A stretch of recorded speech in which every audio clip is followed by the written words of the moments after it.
The 2011 CAA Conference Tournament continues. Yesterday's quarterfinal round had plenty of excitement as the top-seeded George Mason Patriots began the day with a runaway win over Georgia State. Then it was Drexel caught up in a ferocious battle in their attempt to knock off the hometown favorite at VCU. But in the end, it was the Rams giving the Dragons heartbreak at the buzzer.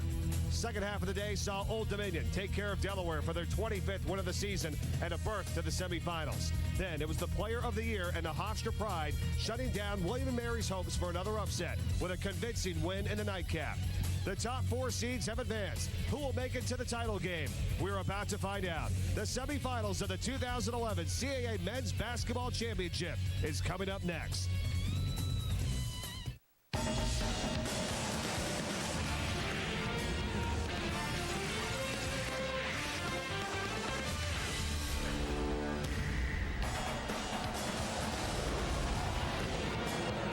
Coliseum, the host site for what has been some already great college basketball here in early March as March Madness has begun as we come inside for the semifinals of the Virginia 529 College Savings Plan 2011 CAA Men's Basketball Championship. First game of the day, the George Mason Patriots, the number 1 seed, versus the number 4 seeded VCU Rams. Hi, everybody, and welcome inside the Richmond Coliseum. I'm Mike Corey. Nice to have you along with us today for what's going to be a great day in college basketball. 5 straight hours. We're here from start to finish. Let's show you what happened, though, and how we got to this point. The quarterfinal round yesterday afternoon and evening here in Richmond. It was George Mason with a big-time 23-point win over Georgia State to advance here this afternoon. VCU with a buzzer-beater win over Drexel by 2. Old Dominion got by Delaware 59-50. And William & Mary trying for their second straight upset of the tournament, but Charles Jenkins and Hofstra put that plan to rest with a 16-point win in the nightcap. All 8 games of the tournament, the first round and the quarters yesterday, have either been tied or a 2-point ball game at halftime. Been some very competitive ball games. Here's your updated brackets. First time since 2000 that all top 4 seeds have advanced to the semifinal round here today. Number 2 Old Dominion and number 3 Hofstra. That's coming up in the second half of our doubleheader this afternoon. But first, to lead things off, number 1 George Mason, number 4 VCU. This place is rocking. Let's go courtside to the crew right in the middle of all the action calling today's game. Scott Graham and Charlie Woolham. Guys. All right, thank you, Mike. You take a look at these two teams, and they had decidedly different paths to get here. VCU got involved in a knockdown drag-out with Drexel, but George Mason was able to put some distance between themselves and Georgia State late. You've got to think they were the slightly more rested team coming in. Probably a little bit slow, but this is always a war, and I expect it to be from start to finish tonight. If that war is going to be fought, it's going to be fought along the inside for both sides here, but Jamie Skeen showing again yesterday what he is all about, being able to dominate on the inside. Well, he's a very versatile big man. He scored 26 double-figure games in 31 games. He's one of the CAA's best. He's got great low post moves with both hands. He can step out, and he can beat you off the dribble. He also is the guy that the Rams will go to at crunch time, just like they did last night. He saw his ability to move around the basket all day yesterday, including right there on the closing shot of the game at the buzzer that set off the celebration for VCU. Now, on the other side, Ryan Pearson, another force in the middle for George Mason. Well, Ryan Pearson's a 6'6" forward who excels in the post. He is an absolute warrior in the paint. He scores in a variety of ways. He can shoot the ball in the post. He's got all kinds of post moves and power post, but he's a 40% shooter from 3 while leading his team in rebounding. He will be a tough check for VCU tonight. And you see his ability to work along the inside, the ability to create the left-handed look, which sometimes is a little bit different to try to defend, so something else that George Mason brings to the table. Now, one thing that they've got waiting for them, they have been the team in the CAA this year, a 16-game winning streak, but VCU has been their kryptonite in the CAA tournament. They are the only team to have beaten Mason in a CAA game here in Richmond in the last 5 years. They are now playing for the 4th time in 5 years today. We come back on the starting lineups of the opening tip. It is George Mason and VCU leading off a huge day here in Richmond. We're about to find out who will be next, and the dance card will be filled for tomorrow night's final by the end of the day. George Mason and VCU is coming up next.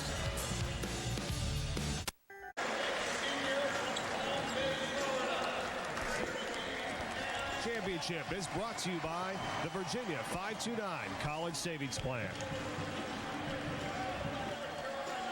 Here in Richmond, Virginia, inside Richmond Coliseum, and welcome inside for semifinal game number 1. The top seed, George Mason, And the number 4 seed VCU facing off here in the first of our doubleheader this afternoon. Taking a look at the starting lineups for VCU, which broke a losing streak yesterday by knocking off Drexel. Joey Rodriguez, Bradford Burgess, and Ed Nixon make up the 3-guard rotation. We told you about Jamie Skeen, DJ Haley, a defender and 7-footer along the inside for VCU. On the other side for the Patriots of George Mason, Luke Hancock, Cam Long, and Andre Cornelius will run it in the backcourt. Mike Morrison has a lot of different skills for a big man along the inside. He joins Ryan Pearson at the forward spot. And for VCU, it is Shaka Smart in his second season, 49-19 as the head coach of the VCU Rams. Won a CBI tournament last year. Loftier aspirations potentially this year. They are hoping, of course, for the tournament win, and if they get it, of course, the NCAA automatic bid. There are a lot of people that think that that could mean that 3 teams from the CAA will represent the conference in the big dance.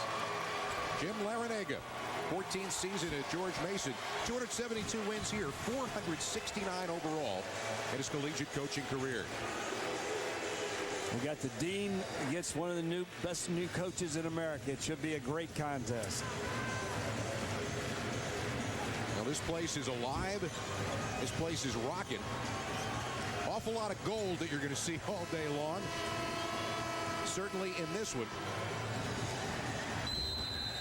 VCU leads the all-time series. The only meeting this year was a 20-point ball game that was played back on February the 15th. And it was dominated by George Mason. VCU shot just 37% in that game. Played on their home court. Here we go. Semifinal Sunday is underway.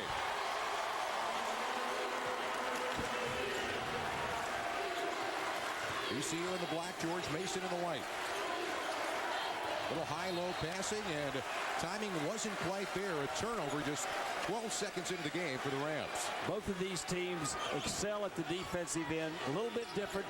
Mason is a half-court defensive team for the most part, where VCU is going to play you 94 feet.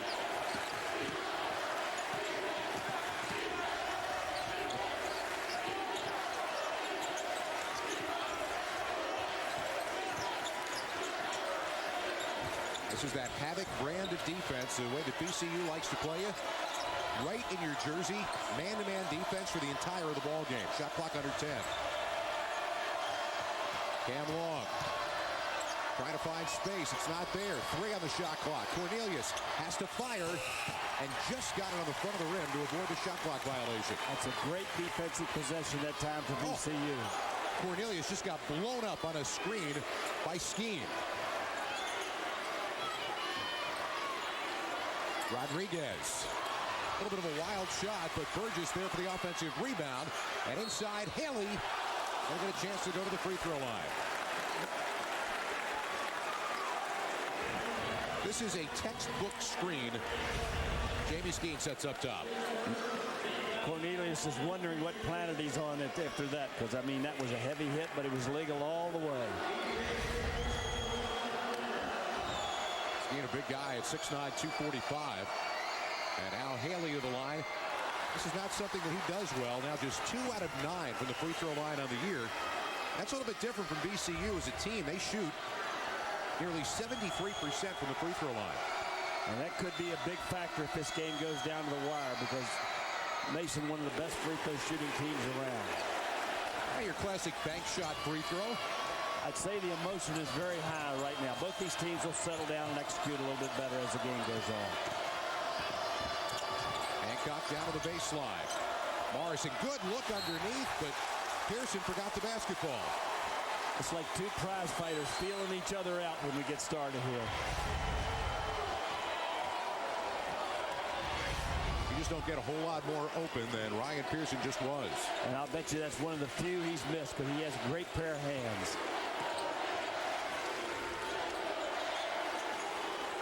More high-low passing, and again, the big man inside, DJ Haley. You see the versatility of Skeen right there. Good high-low situation. He passed the ball to the away hand, and the man converted the ball in there. Haley is going to be a fine player for this VCU team. A great freshman.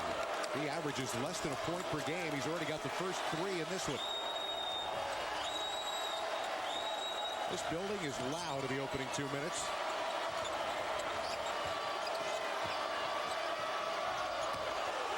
Cam Long letting it fly and missing. And now the quick hands by Pearson to the steal. How about that? We talked about his versatility. He is absolutely a complete basketball player. Can shoot it with both hands, plays defense, rebounds, does it all. Joey Rodriguez is known for his ability to steal the ball. Just had his pocket picked by a 6'6" guy.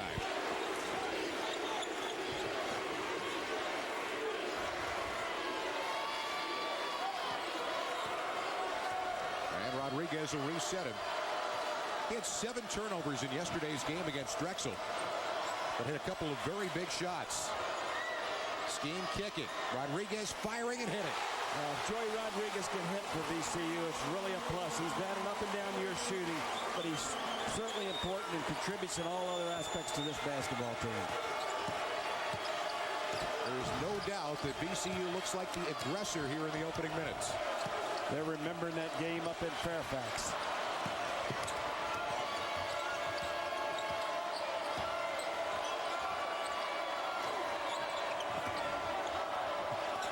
Give and go wasn't there. Pearson on the turn. Well defended. Hit it anyway. We talked yesterday about the left-handers. They are tough. They are a tough check for anybody. They just have a certain unorthodox play that makes them very difficult to defend. Nixon set up for 3 and missed it. And the rebound tapped out of bounds. Will go back the other way. You know, we're talking about DJ Haley. That young man came into campus last year in June and has gained 30 pounds since that time. He can run the floor. He's going to be a really fine player. He started late in the season, but he's played well since he's been injected into the starting lineup.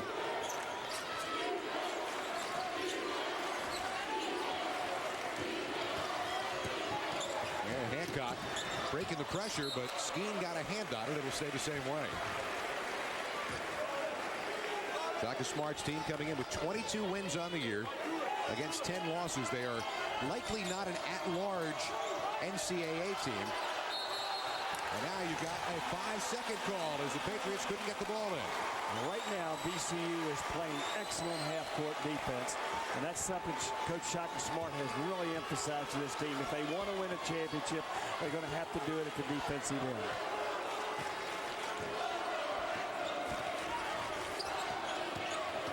High ball screen again for Rodriguez. Skeen off the shot fake. Nothing there. Rodriguez for 3 again. Too strong. Morris in the glass.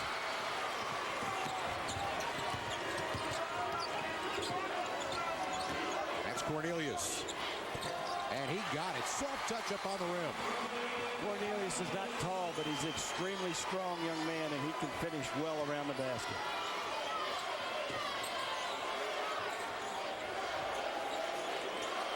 Skeen, the spin, and along the baseline, we're going to get a foul call. It's going to be on Mike Morrison, his first. And that'll take us to a timeout on the floor. George Mason showing their defense. And they're trying to bounce back from a quick initial blow by VCU. We're tied at 6 here early. Mom, Dad, we need to talk. 6 apiece. Early going here in this semifinal matchup between two rivals who know each other very well. Jim Larinaga, we said, sitting on the longest win streak in the nation right now, and a number 25 ranking. It is generally accepted that regardless of which way this bounces, that this George Mason team, based upon their RPI, is an NCAA tournament team. Well, I tell you, Jim is such a great coach. He leads the CAA in history with wins. He's just had a marvelous career at George Mason. One of the best coaches in the country, not just the CAA.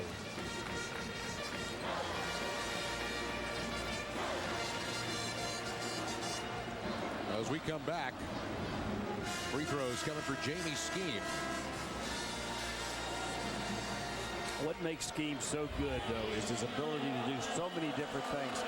He'll beat you off the dribble outside. He'll shoot the three. And, of course, we know he's an outstanding post player.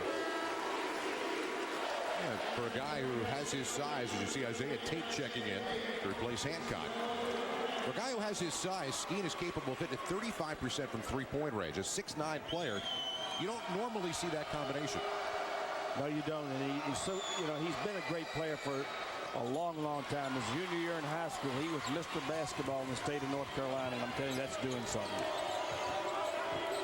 1-2 and a 1-point lead now for VCU. Cornelius came open briefly, fired and missed. And that rebound belongs to Skeen once again.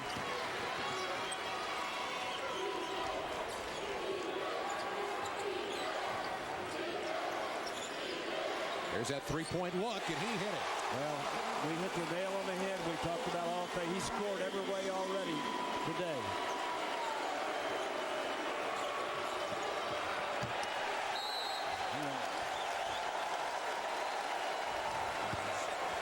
Mike Tuberosa, our statistician, took a shot.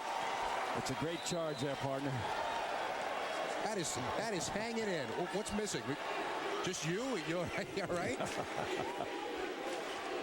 It's a dangerous game.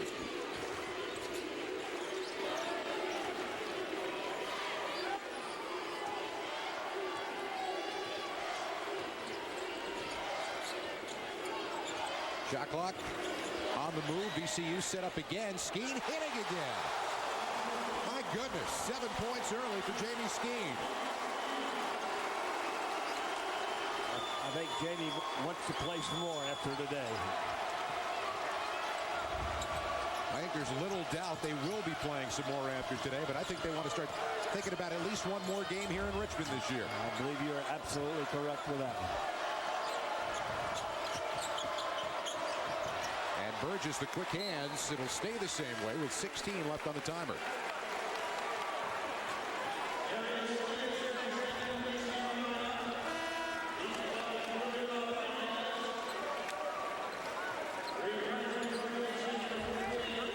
Darius Theus into the ball game for VCU. A couple of changes for Mason. Shaka Smart's done a great job this year, Scott. He's had several big-time injuries on his team, but he's managed to keep his team going and developed his bench very well during those periods of injury. That bench becomes so important right now.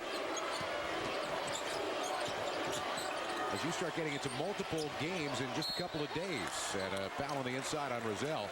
Charlie, in all your years as a collegiate head coach, what's your experience in playing back-to-back, potentially to back days, 3 games in a row? I tell you, it's very tough, and I think it's very important that you try to rest your guys as much as possible. The way these games have been, there hadn't been much rest for anybody because the games have been so close and so intense. Darius Theus called for the foul. I think we saw a good example of it yesterday. The teams that played that first day melted down pretty much, with possible exception of Drexel late in the ball game. So the day off certainly helped, as we saw, like Corey told you at the top, for the first time since 2000, 1, 2, 3, and 4, the Chalk advanced to the semifinals. Long may have traveled, got away with it, and they got an offensive rebound from Bennett. Ball never hit the rim, so the shot clock did not reset. Didn't matter. Pretty move by Isaiah Tate. Isaiah Tate's a great sixth man for this basketball team. He's a senior. He's been around. He knows his role. He accepts his role, and he plays very well.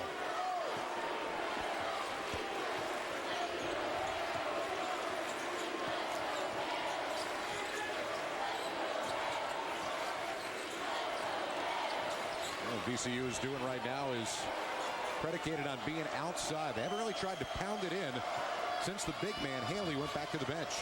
That should become easier if they continue hitting that three. They're playing inside out, and it works as Burgess nails a three. 8-point lead, the biggest. And VCU now 4 out of 7 from beyond the arc. Long answers from 2. Well, that's a guy that can get you back in it. One of the best guards in CAA history.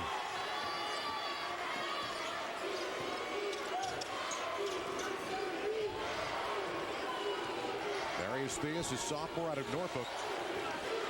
5 defending Rizal. He loves to catch and shoot. Did not have the best look that time for the corner. He's never met a shot he doesn't like, but he's a good shooter. Speaking of shooters, Cam Long, now on the three. He's got 5, and Mason back to within 3 points. That's what makes Cam Long such an outstanding player. He does whatever it takes for his team to win. If it takes scoring, he scores. If it takes assisting, he does that, and he rebounds. Skiing great position inside. And the foul call is going to send him to the free throw line when we come back. Timeout on the floor. Skeen to shoot when we return. VCU trying to throw an early knockout punch, but Cam Long, the senior, keeping his team right there in the early going here in Richmond. Just over 8 minutes in here in Richmond, and VCU on top 16-13. Reason is that they are doing a great job of playing inside back out to the three-point line, Charlie. Well, you see the impact of the trade. Joey Rodriguez buries one. Then we got a couple from Skeen here. And then the last one will be with Burgess. But, I mean, they are just filling that hole up from the three-point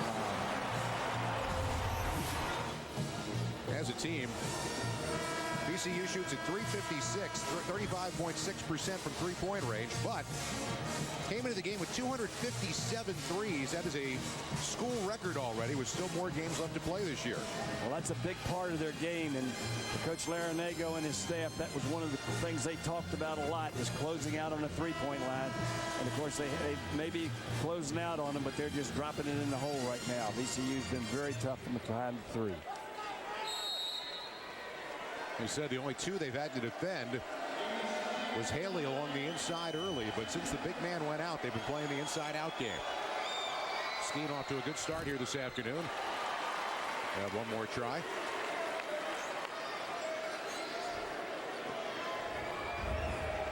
Averaging 18 points per game over his last 4. He misses a pair. Well, Toby Beal is in the ball game now. He's one of the youngsters that was hurt early in the season. Getting him back to this time of the season is really going to be a plus for VCU. That's Pearson. A little too strong. Big rebound and put back. Isaiah Tate on the weak side. As we said, a tremendous sixth man for your basketball team. He's got 4. We got a 1-point game.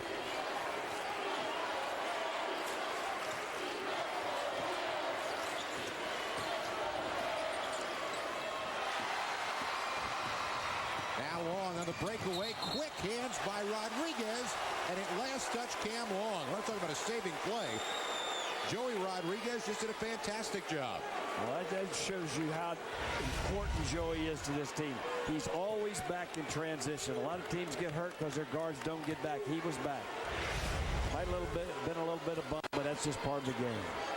I had the impression, too, that Mason was waiting for that throw back to 3 and got in a passing lane last time, so the inside opens up now for Skeen.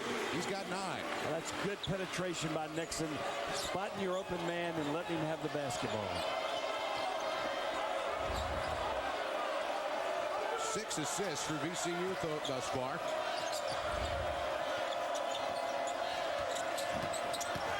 That's Hancock. It came wide open, so why not?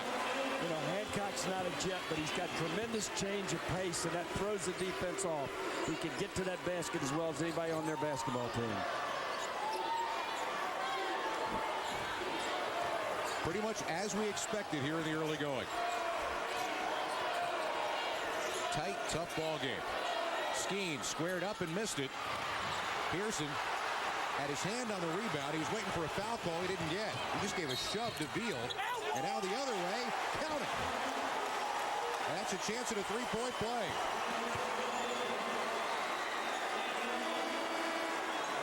Now you get a picture of how good a guard Cam Long is. Tremendous explosion there. Stays with the shot. Never takes his eyes off the basket. This is a great example for young people, how he keeps his head and eyes up at the target. Maybe a little bit generous giving him the shooting foul as the bump came before he left his feet, but he'll have a chance at the three-point play now and an opportunity to give Mason a 2-point lead. Well, the only senior among the starters for this George Mason team, so they're not only good now, they stand to be very good again next year. Absolutely.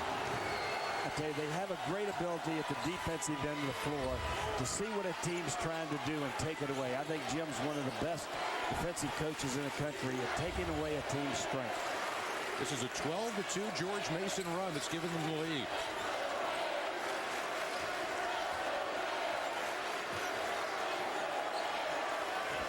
Rob Brandenburg is a leading scorer for VCU the first time these teams met with 12. Here's Nixon. Got it. I tell you, Nixon has always been a terrific defender, but his scoring has gotten better and better during the course of this year. 5 3-pointers already for VCU in this game. Cam Long can't answer this time. And a wild Freakish for the rebound. A lot of bodies flying. And the ball still belongs to Mason. I tell you, this pace is incredible so far. Both these teams are going 101 miles an hour, if that's possible. And now you got a foul call down near the block as Veal is going to be called for holding on to Pearson.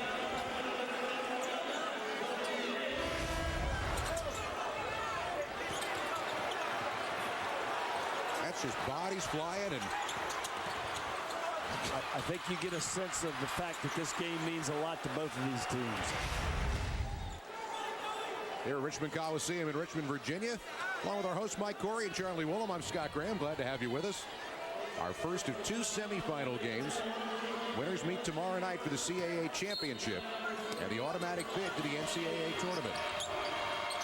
Off the inbound, Tate kind of pulled the string on his shot, overshot it, and an air ball.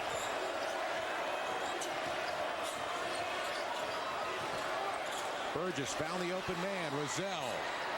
An air ball, and Burgess had it blocked away by Long. Here comes Mason. Great job of getting back defensively, and Long misses from the lane. Both of these teams share the basketball as well as most teams around. They give it up to the open man. That extra pass always makes for a better shot.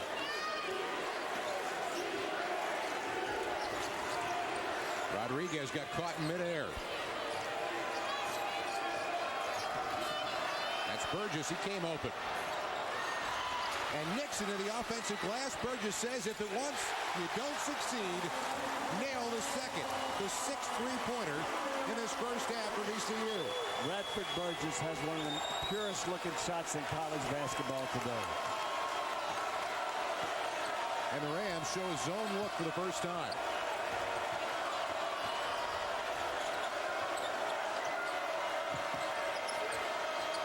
Up on top. Out of an ugly three-pointer. Pearson lost the handle, and back up was Johnny Williams. He got fouled. Johnny Williams has given this team some good minutes late in the season, and that's a real plus because they're not a real big basketball team. He's 6'8" and got a little size in there. So we go to a timeout on the floor with 7:32 to go here in the first half. And it has been all about VCU's ability to hit from beyond the arc on their way to a 4-point lead. Party atmosphere here in Richmond. 24-20. VCU on top of George Mason with just over 7.5 to go here in the first half. Colonial Athletic Association has launched a 2011 CAA men's basketball app formatted for iPhones, Android, many BlackBerry devices. No charge for the app. Simply text CAA MBB to 88398 or go to CAAsports.com for more information.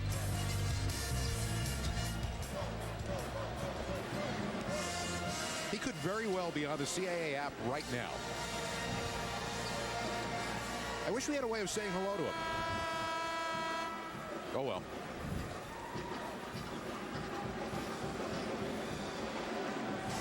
If you're a fan of VCU, you've loved what you've seen so far of this team's ability to hit from beyond the arc. 6 out of 12 so far from three-point range. And that right now is the difference in the game. No doubt about that. That's a big part of this team's game. And they shoot a good percentage. They're around 35%, I think, on the year. And anytime you shoot 33 or above, it's like hitting 50% from the two. Johnny Williams out of Memphis, Tennessee, a sophomore.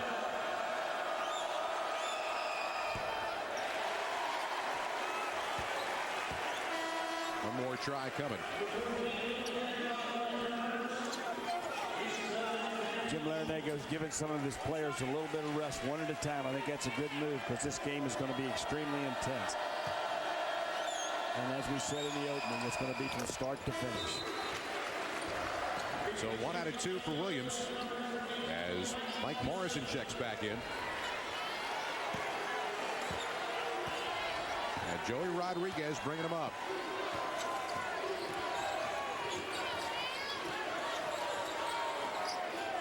There's that throwback, and Mason doing a better job of defending it now after an early flurry of that play.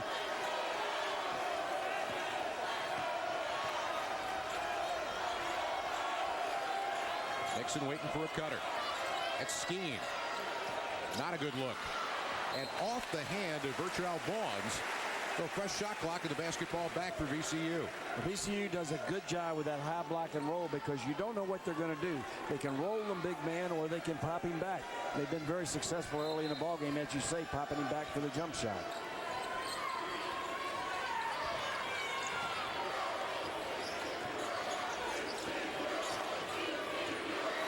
Nixon thought about it. Good quick close by Hancock. And now Rozelle got it. What makes Rozelle such a good scorer is how quickly he gets the ball out. Sometimes it doesn't always look like it's a good shot, but for him it's a good shot because he gets balanced in the air. 7 3-point baskets for VCU. How about that?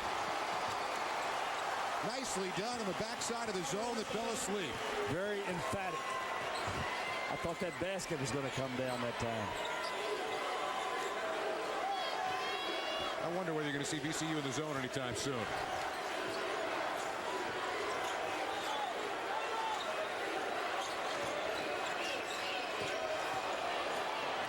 Nixon finding Rozelle for another open look. And another buried three-pointer.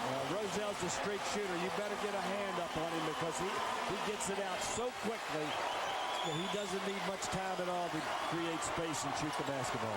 He's got 9. VCU stays in the zone. Cornelius.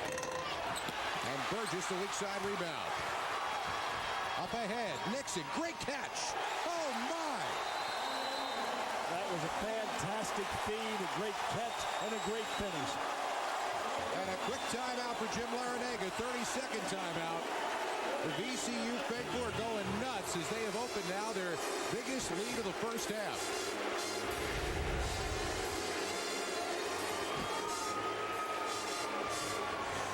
Today we talk about what Joey Rodriguez does for his team. There's a great example. He sees people and he delivers. Great pass, great catch, great score. The catch was great because he caught it low, avoided his man, and then used the basket for protection. He actually disguised the look of it, I think, when he was going down. He did not let the defender, because the defender turned his head on the ball. He did not know when it was coming. It's like a great receiver in football. He just took his concentration away from the pass. Rodriguez, his coach calls him the general. This is the way he runs his team on the floor. It's an 8-2 run now for VCU to open up this 9-point lead. I've said all year, he's got 5'10" statue, but a heart about the same size. He plays so hard. You can't tell him he's the smallest man on that floor.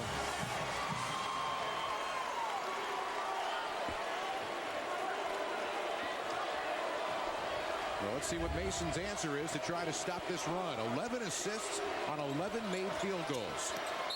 They tried to go right back the same way, and this time Morrison hit the deck hard. Now, fortunately, I think he caught himself a little bit on the rim, or that could have been ugly. Ed Nixon was the man buried underneath him. He got the net. That's probably saved him there, because that could have been real nasty. Well, Nixon takes his seat with his second foul here in the first half.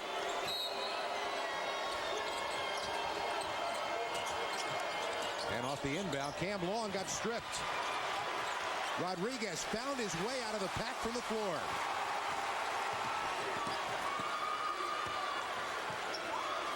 Roselle wanted to catch and shoot. It wasn't there. And now you got a whistle away from the ball, and the fight on the inside is going to result in a foul call on Morrison. Morrison's got to settle down in there because he is so important to this basketball team.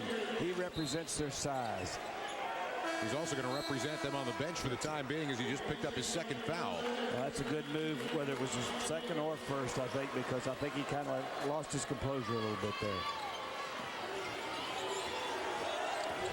And some of that probably had to do with the spill that he took on the other side as well. That's exactly right. Wow. They left the big man wide open on the inside. This is all VCU right now, an 11-point lead.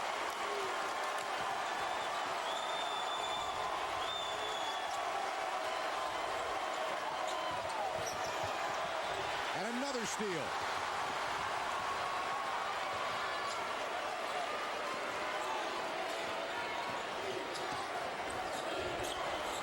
Roselle working his way inside is going to get called for the offensive foul.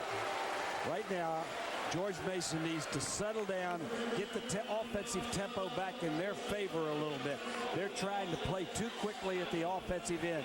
They need to execute their offense, set the good screens, make good cuts, and look for the open man with that extra pass.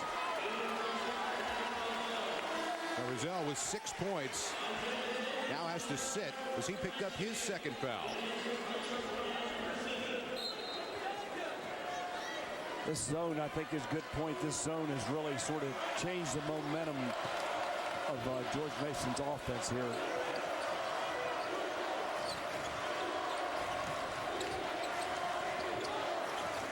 Now this is a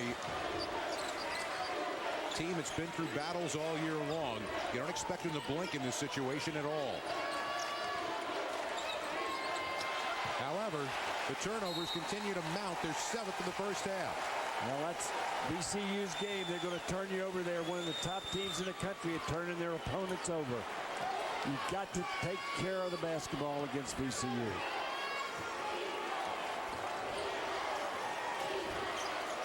Under 4 to play in the first half. Haley stepped on the end line. And George Mason will get the basketball back when we come back. But a big flurry for VCU. They are in the middle of a 10-2 run on their way out to an 11-point lead.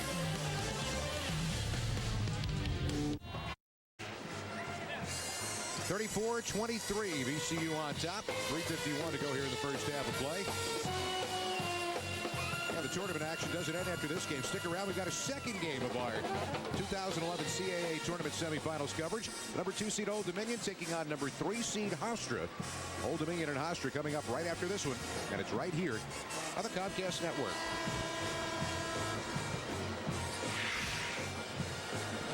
Shaka Smart's team sharing the ball well. 12 assists so far. 8 3-pointers made. You and I were talking away at the break. The difference truly has been their defense, and uncharacteristically to a certain extent, shifting to a zone look has really changed the tenor of this game. They showed a little three-quarter court pressure. They fall right back into the zone. I think they felt as though up in... Oh, wait. They showed zone, and now they're matching up out of the zone. When they played them in Fairfax, the pressure gave Mason quite a few easy breakaways, and I think they want to make sure they don't give them easy baskets. Cam Long got stripped on the way up, and the defense continues to dictate. 8 turnovers now for George Mason. Burgess, the miss, fight for the rebound, and the foul call is going to be on DJ Haley going up over the back. The big man will pick up his second. I'll tell you, as a coach, you don't want to see him get the second, but I'm telling you, you don't mind that aggressiveness on the boards. I mean, that's his job in there. He's going after every rebound he can possibly get. And you're looking at a 7-footer who can run the floor, get off the floor. Is going to be quite an impact player in the CAA in years to come.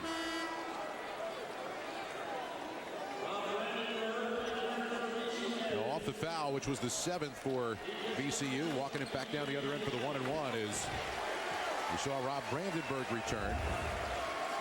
Isaiah Tate This recruiting class VCU had is one of the best in the country, these young players. Brandenburg is almost a freakish athlete.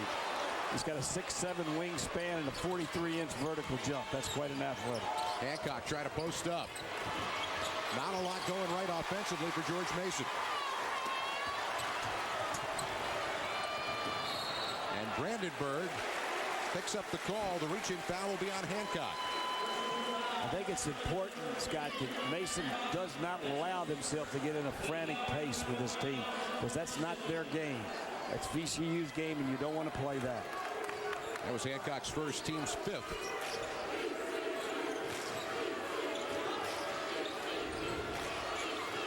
And Rodriguez will reset him.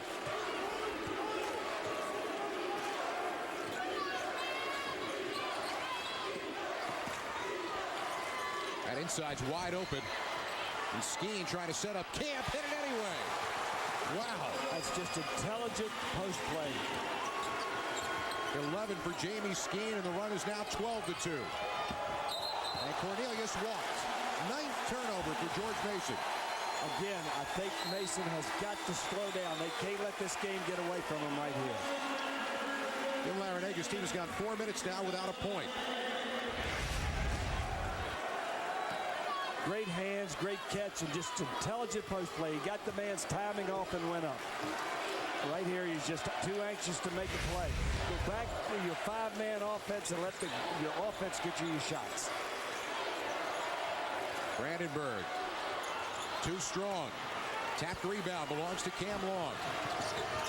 George Mason's got to make something happen here before the half. Get a little momentum back. They need to run their offense. Get good movement, good screens, good cuts. And a reach-in foul on Brandenburg. He's going to send Pearson to the line for a 1-and-1. First foul on Rob Brandenburg.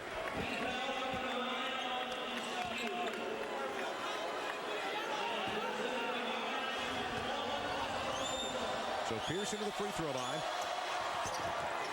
And again, just nothing going right offensively right now for George Mason, I should say. And Pearson, a little bit of frustration, gets hit for the foul in the backcourt. That's exactly what the last 2 fouls they've committed have come out of frustration. You've got to regain your composure. You're an experienced, outstanding basketball team. Go back to what got you here. Don't try to play somebody else's game. You're not a one-on-one team.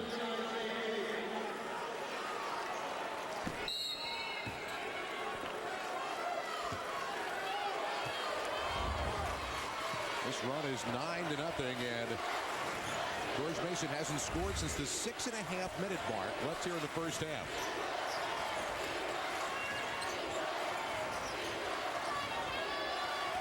Get another bucket or two on here, and Patriots are going to have their work cut out for them in the second half. Skeen way outside. My goodness, he's got 14 in the first half. Boy, he's feeling it right now, I'll tell you. It's a 16-point game. 9 first half three-pointers for VCU. Cornelius can't answer. And a reach-in foul. No! Cornelius stepping up, forced to travel on Rodriguez.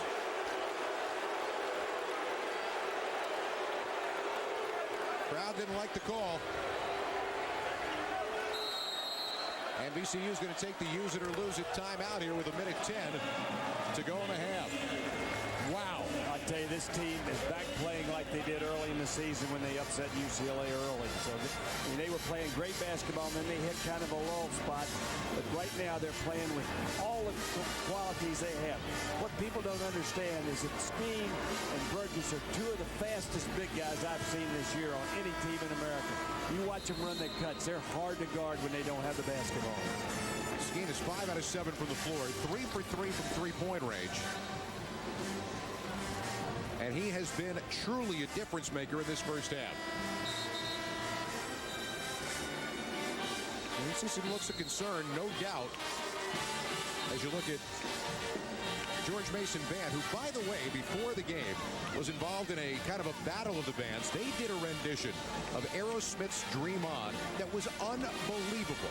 They were just fantastic. The entire place broke out in applause when it was done.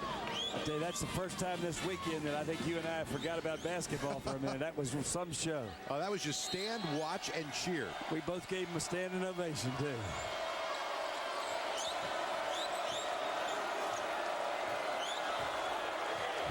Right now, they absolutely need something here offensively.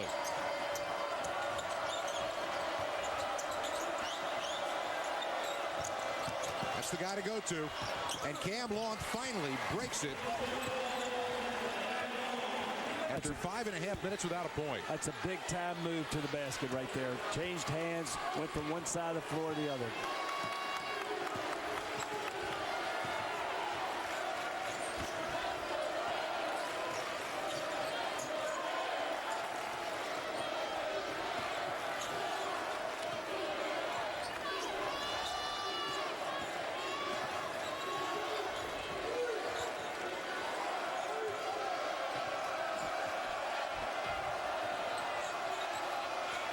Off the screen. Again. This time short as Skeen fell away on the shot. And with 6.6 to go in the half, one more try for George Mason. VCU. Cal Boulder joins as CAA analyst coming up at halftime. Also Players Spotlight and first half highlights all on the way at the break. VCU has done such a great job with that high block and roll situation out there. They've run the pick and pop more than they have the roll, but it's really created problems for the George Mason defense.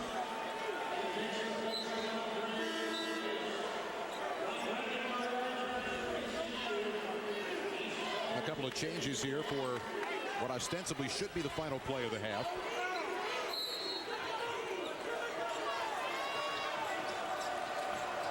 Wow.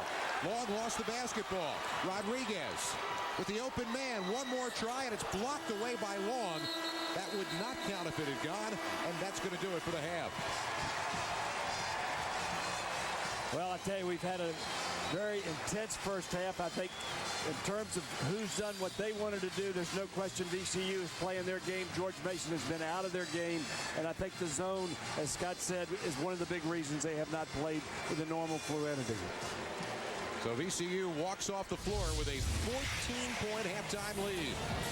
Remember, they dropped one by 20 to George Mason earlier this year, but right now, trying to take a big step forward. Halftime on the way from Richmond.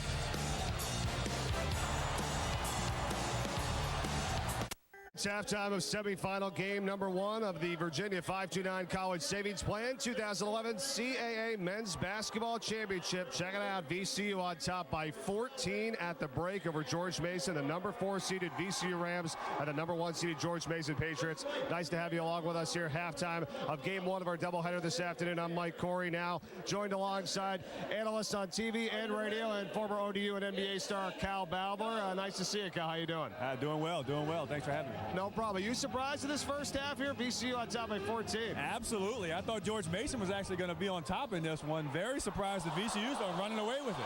What a crowd here. You know, I mean, you knew it was going to be like this. Mason's got a lot of fans. Of course, VCU, it's right down the road, but awesome atmosphere to start off the day today. Well, the bands were rocking early, going head-to-head. Now 2 teams going head-to-head. VCU's looking pretty good out there. All right, you're getting ready for game 2 of our doubleheader today. Number 2 seeded Old Dominion, number 3 seeded Hofstra. Initial thoughts on the Monarchs and that win yesterday over Delaware?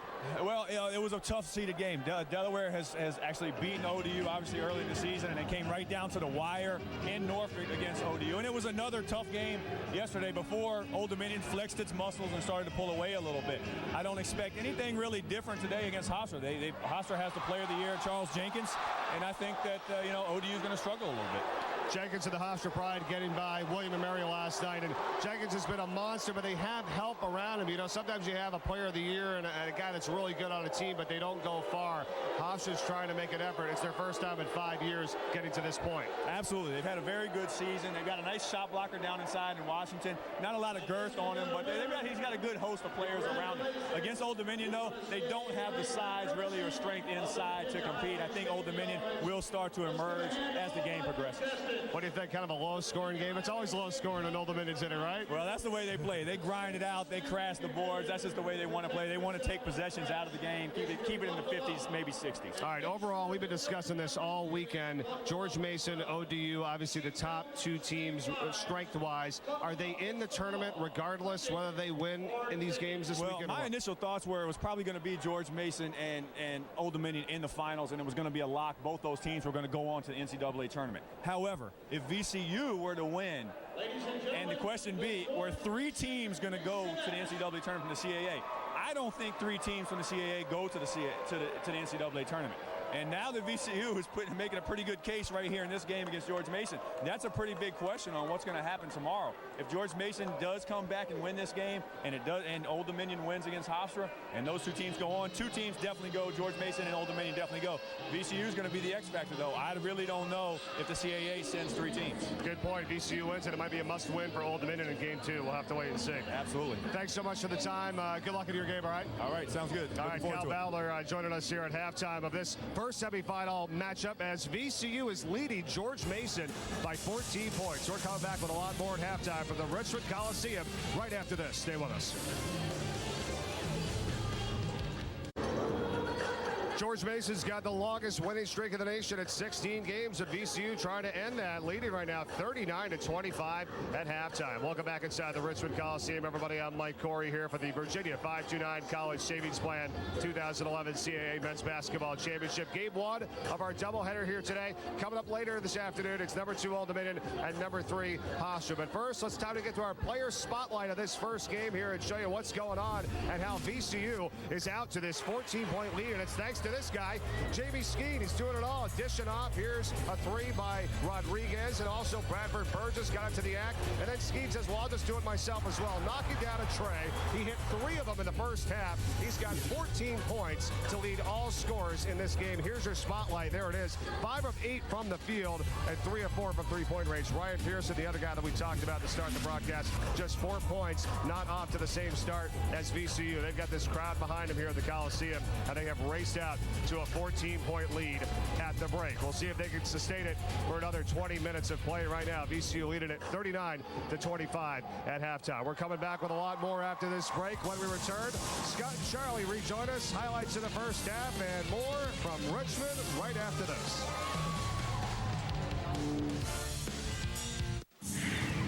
Welcome to the Department of Negotiation, home to the latest deal-making technology. Our highly advanced thingamajigs and whatchamacallits are constantly gathering intelligence on the best deals for you. With Name Your Own Price, they're yours for up to 60% off. But we're always looking to improve. For instance, what does this have to do with finding hotel deals? We're not sure. Yet. Hey, you got one? No. You got one? No. No. Here's one. No. Not that one. No, I don't got. You got one? No, I don't have one. No. Not that one. Oh, here's one. No. Not that yet, but no. No. You got one? No. This one either. You got one? No, I don't have it. You got one? No. No. Oh, no. No. 真係越嚟越差㗎。呢行業咧，你過咗話我唔知睇唔睇得到啦。你過咗10幾20年咧，真係放蟹嗰啲人肯定冇咩人過。我唔知睇唔睇得到啦。你過咗10幾20年咧，真係放蟹嗰啲人肯定冇咩。The Indian skipper, marvellous running catch. Richards has gone for 33. In demand, could be run out. Donkey Road has demolished the sun. Drove off the fast for a few years. Sachin Tendulkar has cashed in on it big time. Alan Lamb has been cleaned up. Absolutely brilliant. Washing Akram is on a hat-trick. Take a look at this. The Earth Short, what a catch. Catch the greatest action on the greatest stage of cricket.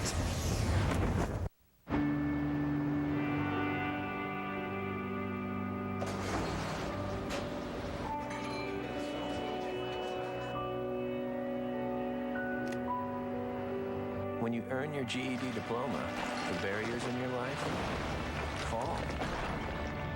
Take the first step and get free GED information in your area at 1-877-38-YOUR-GED or yourged.org. Earn your GED diploma and begin your brighter future. Point game here at halftime with VCU on top of George Mason as the number 4 seed leads the number 1 seed. And look back at that first half. Certainly it was VCU figuring out a way to impose their will, and they did it in a big way. Not only defensively, but offensively. They took what George Mason was giving them early and ended up just firing away from three-point range. Well, the three-pointer has been a big part of this first half. VCU has gotten good open shots and made them. Rodriguez got him off to a good start with the threes. Followed in there by Scheme, Roselle, and Burgess. They've all buried the three. They've hit 9 out of 18 in the first half. Mason's got to get back in his ball game, and the two guys that must lead them back are Long and Pearson. They have not attacked this zone defense very well. It's been a major factor in the first half. They have got to, as the leaders, get this team back on track. I saw Pearson early on getting a steal and a make at the other end, but these moments are kind of few and far between as George Mason went actually 5.5 minutes without scoring a point. Now, I got to imagine in 19 years at Bucknell, you probably were up against one of these at halftime once or twice. What do you say at the half? Well, I think the thing that Mason has to do, and I think the thing that Coach Larinago is telling them, hey, guys, settle down, get back to George Mason basketball, go back to our game plan, good defense, execute, make that extra pass, and just play basketball like we played all year. That's why they have the record they do right now. Well, we'll find out whether or not the top seed is able to do that. The nation's longest winning streak is on the line right now, and they are down by a big number here at halftime. 20 minutes of basketball left to play for a spot in the final. Second half action is on the way. Coming up next. Mom, Dad. The 2011 CAA Men's Basketball Championship is brought to you by the Virginia 529 College Savings Plan. Now here in Richmond, first half stats certainly look the correct way for VCU. How about 9 out of 18 for three-point field goals in that first half and 13 assists.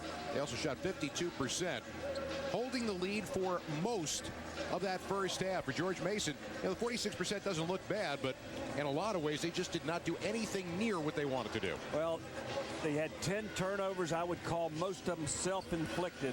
Versus that 2-3 zone, they tried to create situations that just weren't there, and those 10 turnovers have resulted in 9 points for VCU. So as we begin this second half, the top seed, the CAA, the number 25 team in the nation, and the team with the longest winning streak in the country right now at 16 games, is, for lack of a better way of putting it, under siege. Well, they got their work cut out for them in this second half, but they're certainly a good enough basketball team. They faced this before and come back. I got a feeling they're going to get right back in this basketball game.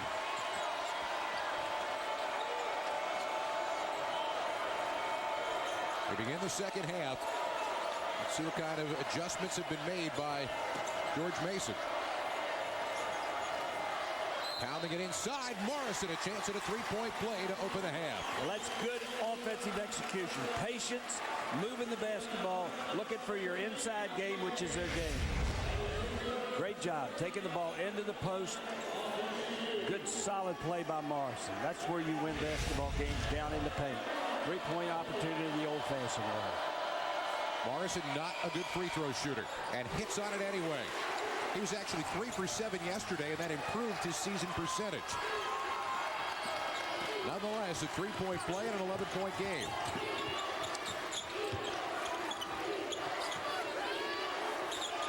Burgess off on the three, skiing hard to the offensive glass, and he's fouled by Pearson.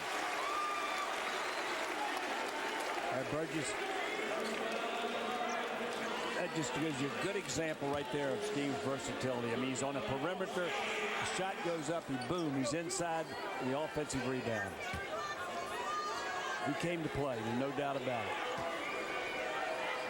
Uncharacteristically, just 1 out of 4 from the free throw line here in this one.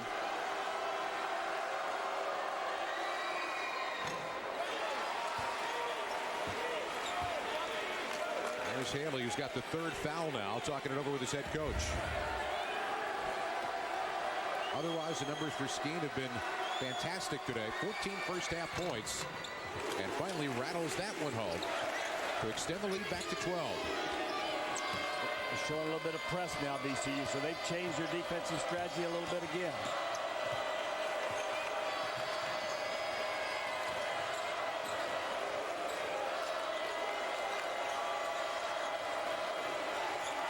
Waiting for a cutter.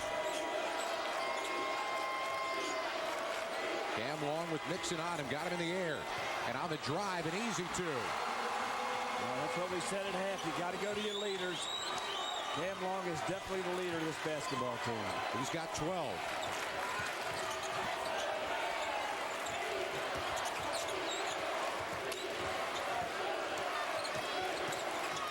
Rodriguez shoveling into the paint, and Haley had it blocked away by Morrison. Weak side defensive help. And Morrison comes over. He's trying not only to pump himself up, but to get the Mason crowd involved. And that's what Mason is all about, is good team defense. There you got a great example of how the help side came over and made the play. Skeen thought about it. Good quick close, and now taken inside. The miss on the dunk. Now the Mason crowd making noise, and the VCU crowd wanted a foul call.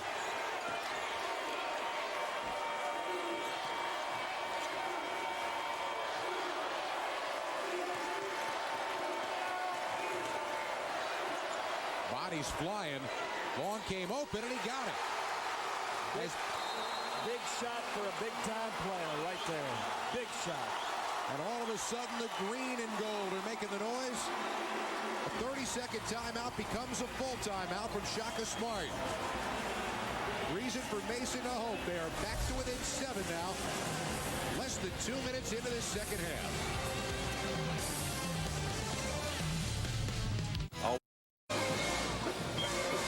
Now, Doc Nixon is pep band from George Mason. Every reason to be excited right now. More than just living on a prayer. They're living on 3 for 3 from the floor to begin the second half. And a 7-point deficit now as they've cut it in half in just 2 minutes. And this tournament action doesn't end after this game. Stick around. Game number 2 as Hofstra waits and stands by. They are the number 3 seed getting set to take on number 2 seed Old Dominion. Old Dominion and Hofstra coming up right after this one as our semifinal doubleheader continues in the Comcast Network. Charles Jenkins is CAA Player of the Year. And he does whatever it takes for his team to win. And he did it again last night. 5 points in the first half, 15 in the second to make it a win. 10-1 run for Mason. Defensive help is there, and Skeen in some trouble.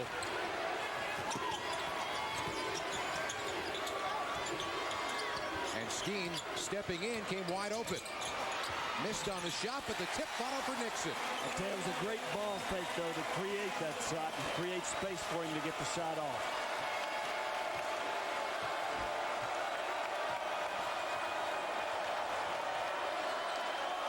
There is noise going on in this place right now. There is a battle going on.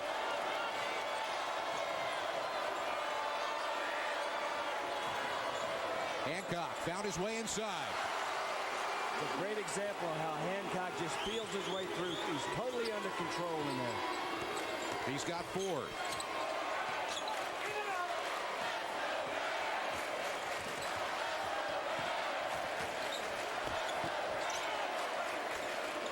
Back into the inside, seeing if something comes up there or back out.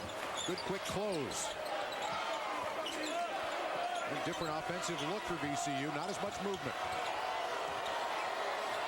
Shot clock winds down under 5. Skeen is open from 3. And missed it badly. Another offensive rebound. And the putback for Burgess.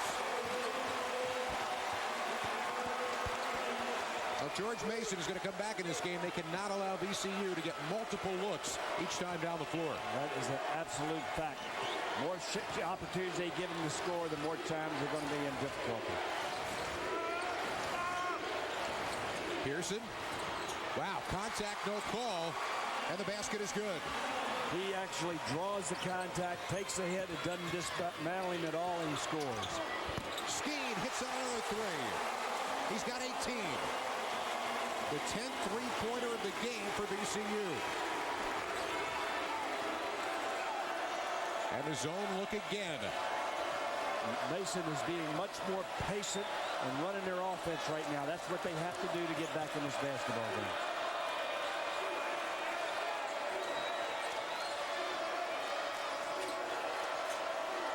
There it is, middle back out again against the zone. Good, quick close. But Nixon, thinking he was getting a tie-up, instead is going to get called for the personal, his third. And that's going to bring us to a timeout on the floor. 15:33 left to go. And VCU still holding on to the double-digit lead as they look for the upset. 10-point lead for VCU. 4.5 minutes into this second half of play. We'll take a look at George Mason trying to get back in this game and the good early looks they've gotten in this half. Well, they closed the gap in half right off the bat.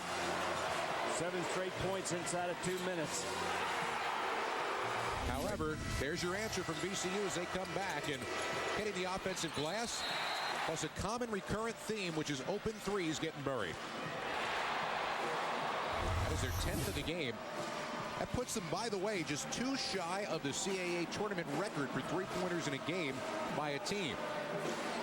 It's happened twice in CAA history, both times by Richmond, both times against George Mason.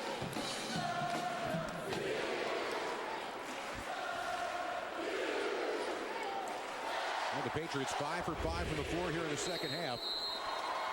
10 out of 21 from three-point range for VCU.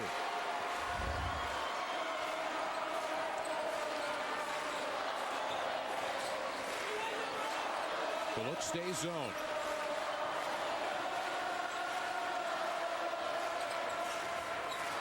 That's long. And off the miss, Burgess came in to pick up the rebound.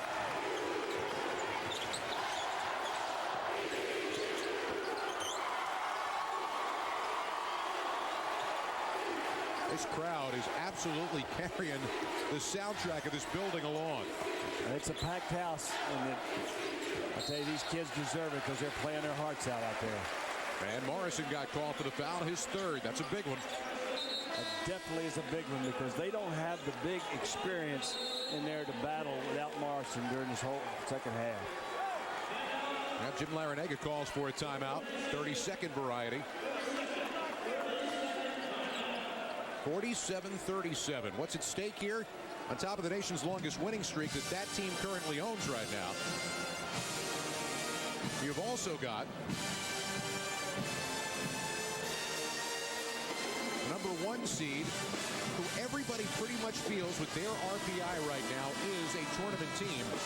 And if it were to go the other way, well, that might open up potentially as much as a third bid for the CAA. Take a look at the tournament resume for the Patriots. That RPI of 23 just jumps off the page at you. I tell you, they have played such great basketball down this stretch of this win streak. Other than 4 basketball games in the last 15, they have won in double figures. Quite an accomplishment for any basketball team in the country.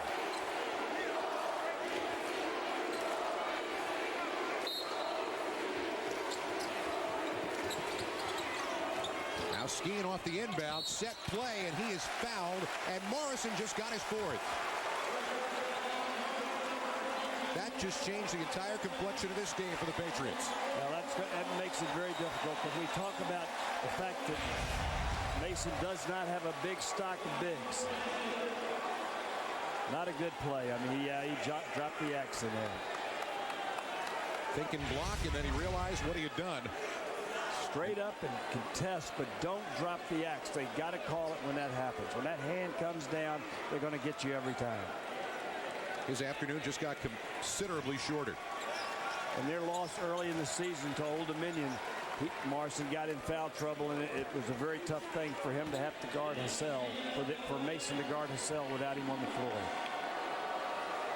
And J.D. Skeen, 18 points on the afternoon, but continued trouble from the free throw line. Now just 2 out of 7. Maybe he ought to back up over the three-point line and shoot these things. He's been burying those. Scotty Williams comes out to replace Morrison. You see the frustration right there. He's got a lot of things going for him today, but he's usually pretty good at this, and he nails that one for his 19th point as Morrison will now sit. Jim Larrañaga knows it's going to be a while before he gets him back.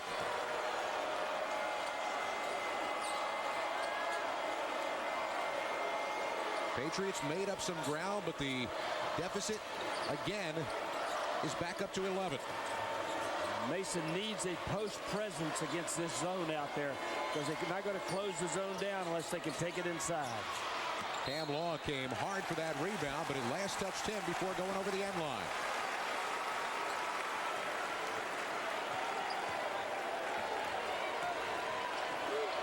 This game will show you just how competitive this conference has been this year.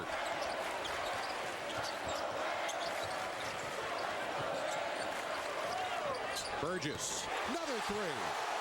The 11th of the game for the Rams. And he's got 11 points. Three-point dagger. You talk about the competitiveness in this conference. There's two conferences in the nation with 16 with 20 or more wins. The CAA and the Big East. Pretty good comparison. And that's why a third bid potentially would not be out of question. For that to happen, one of the top two seeds would have to lose. Cornelius trying to make sure that doesn't happen. A long-range three. That's a big shot for Mason right now. They needed a score to stop this bleeding.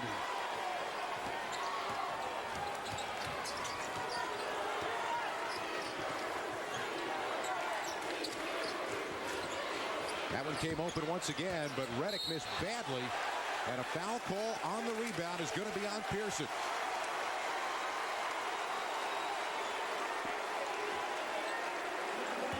So Ryan Pearson just got his third. I think right here we're going to see he's going to grab his arm going down. We didn't see it, but I think it was the right call.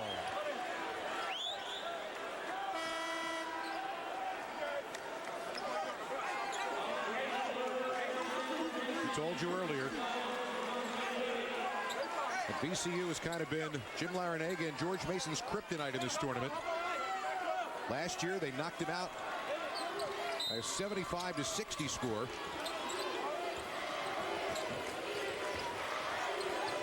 The only team to beat George Mason in this tournament in the last 5 years. Rodriguez, that's a tough shot. That's reminiscent of another guard who played here a couple of years ago, going that little teardrop down the lane, Eric Maynard. Not bad company to be in. My goodness. Wow. Vaughns just didn't blink. A better than 50% three-point shooter. Well, he can be very important to this team right now to get him back in the ballgame, because when he gets hot, he goes red hot. Made a move yesterday that showed up on national highlight shows last night. I was sitting watching breakfast this morning when his image popped up. He was cheering for himself. And his teammates cheered along with him.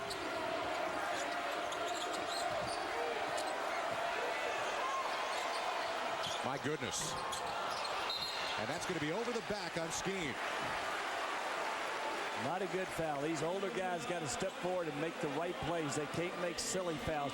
This game is physical enough. You're going to pick them up automatically. You don't want to make fouls that don't have any result in the game. First foul on Skeen. And the third here on VCU in the second half. Vaughns going inside, and an offensive foul. Jim Larrañaga is not happy with that call at all. He thought that Vaughns got fouled on his way down the lane, that his arm got grabbed.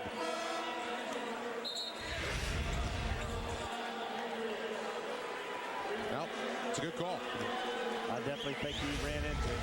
I couldn't see much of a foul there before that happened.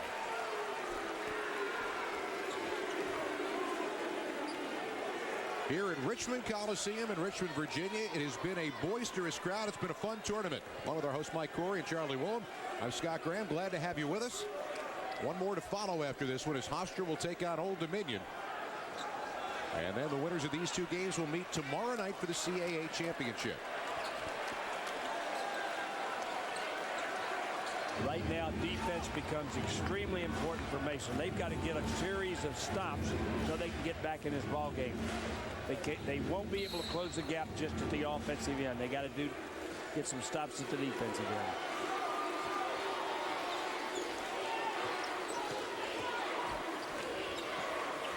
They were thinking high-low there, but good defense along the inside.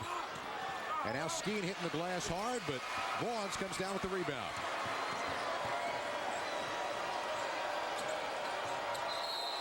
And that is going to be a travel on Vaughns. Trying to find his way to the baseline. He got a little out of control and turned it over. The 12th of the ball game for George Mason. That's a coach saying, son, you got to settle in. We got a lot of ground to make up and not a whole lot of time to do it. Number 4 seed, VCU, leading the top seed, George Mason, by 10.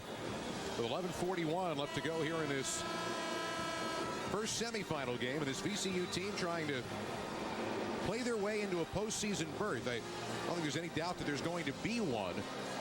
But they want the one that's got 4 letters. And if they're thinking in those terms, right now, Charlie, I think that you're looking at a team that probably has to win the conference tournament, because that number that says RPI at 59 would probably not allow them in as an at-large team. I think you're exactly right. They've had a couple great wins, especially over UCLA. At the time they beat Wake Forest, we thought that was a good win, but that turned out not to be too good. They've had an up-and-down season. They just hadn't been consistent from start to finish. But this is truly a fine basketball team, and we've seen that tonight. You get the impression there's nobody in this conference that they can't play with and potentially beat as they go after the top team right now. They have held them at arm's length after a big first half all afternoon. Theus, that's a nice move in the lane. That's great patience, feeling your way through the lane and making a nice, easy shot. Don't try to carry it too far in and draw a charge.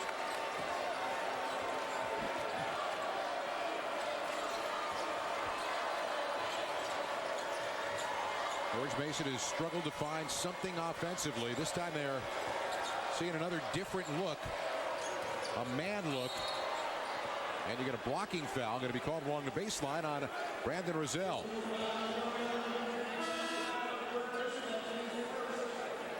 Check that, it's on Burgess. My bad.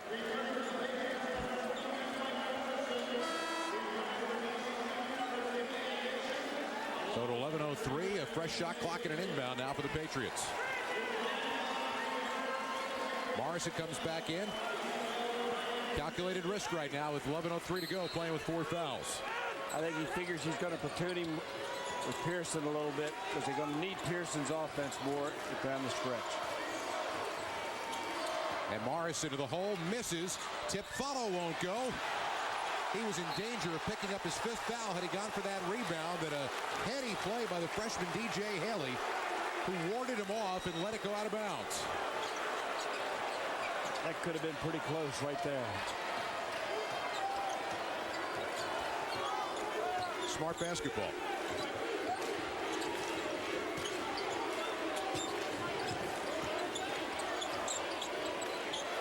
Haley was calling for the ball. Why not? You got a guy with 4, but Hancock went over, helped his teammate, and got himself a steal. Great team defense that time by Hancock.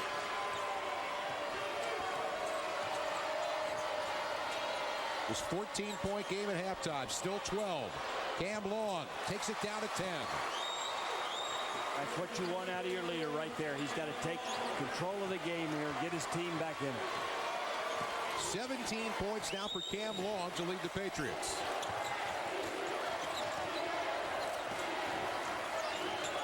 There's the double on Skeen. Somebody's open. And there's the open man. And Nixon walked. He tried to go crossover with the dribble and turns it over. The 8th of the game for VCU.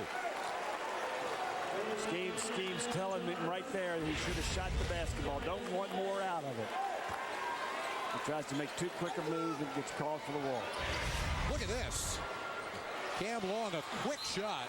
It last touched Skeen. It'll stay George Mason's way. That may be trying to do just a little bit too much. It's a little quick. They don't need that quick a shot. It's a 10-point game with almost 10 minutes left. I don't think there's any doubt, though, that George Mason is showing offensive frustration in this game. I think you're absolutely correct. I think this zone has really put them in a state of frustration because they didn't appear to be expecting it. And VCU will show them different looks. They'll match up a little bit out of the zone. They'll go back to man from time to time. Really strong defensive game plan for the Rams in this one. They've gone away from their 94-foot game and really played good, solid half-court defense. There's just not a whole lot happening for the Patriots offensively. Well, if you notice, they're not really pressuring the ball a great deal. They don't want to give them an opportunity to penetrate. Cornelius too strong. Fight for the rebound. Tipped into the hands of Nixon.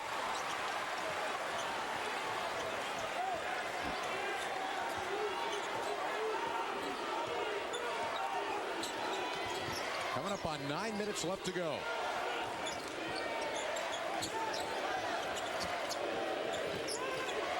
VCU's at their best offensively. They get a lot of player ball movement, which they did, especially in that first half.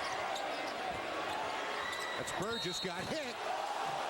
And that is foul number 5 on Morrison. And 3 shots coming for Bradford Burgess.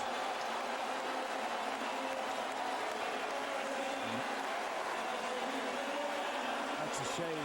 They're gonna miss him a great deal. Just not a very smart foul, Scott. You got 4 fouls and your team's biggest player inside. You can't afford to foul a three-point shooter outside. 5 points, 2 rebounds, but for the 5th time this year, he fouls out of the game. He went out to try to challenge the shot, and it looked like his momentum got the better of him.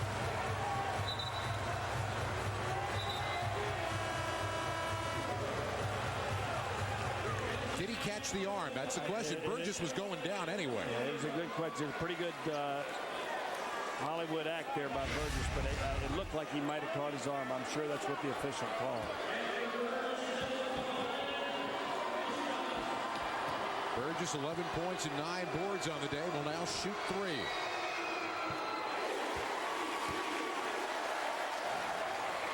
Very frustrated young man. He's going to be a very good player, though. He's a junior and he's done a good job in his career. He needs to work at the foul line a little bit and polish his offense, but he's going to be a fine player his senior year.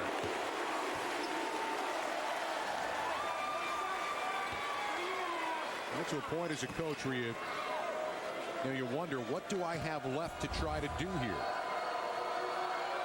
We've seen a lot of great adjustments in this tournament so far. Yesterday, Drexel.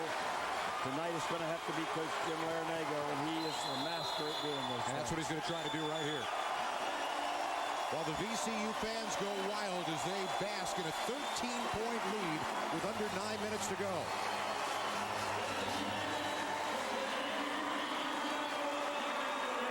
And this is not just a 30, this is a full timeout that Jim Larinaga's taken here. I think he's got a lot to tell them right now. They've got to do some adjustment to their game plan right now. They've lost their big man inside. He gives them an offensive presence. He's a defensive stalwart back there, good team defender. Now they've got to figure out a way to score and still play good defense at the other end of the floor. As I say, he's been around a long time. He's one of the best in the business. If anybody can come up with an answer, he can. You couldn't have seen it any more clearly than you just did. That was a coach saying, okay, we just lost Morrison. We're stuck 13 again. We've only made up 1 point of this halftime deficit now. After 11-plus minutes of basketball, we've got to try something different here, and we've got to start right now.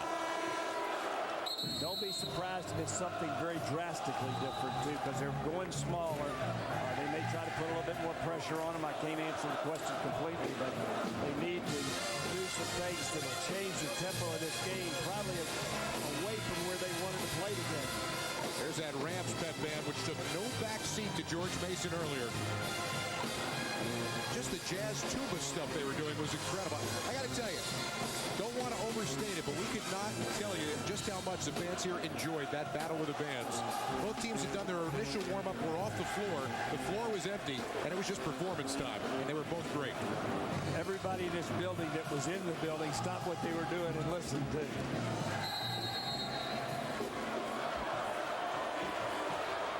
So here goes. Let's see if something different comes as VCU extends the zone out just a little bit further.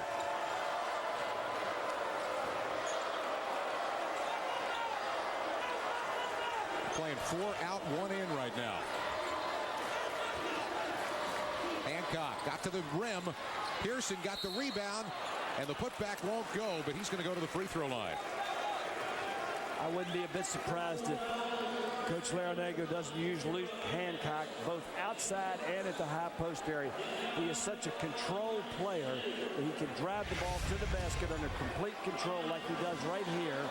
Knows how to get the shot up, and he's a good passer off the dribble. One thing you can't do if you're in this situation right now, you can't miss at the line. They have got to take advantage of every opportunity to move the scoreboard. You cannot miss foul shots. You cannot miss easy shots. And he missed a pair. Pearson only 6 points on the game and 2 big misses right there.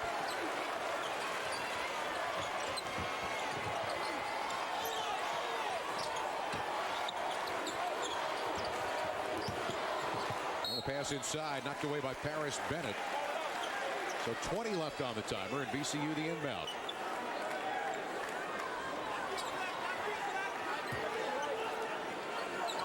Last 3 years, VCU 46-7 in games played inside the city of Richmond. That ball knocked away.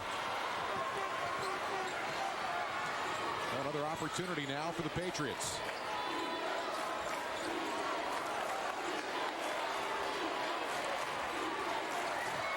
VCU is just playing a fantastic game defensively. They're very, very intelligent. They're playing tough on the guys that shoot it and very soft on the guys that don't. Long miss. Putback is there and good for Bennett. I expect to see them get after him in the full court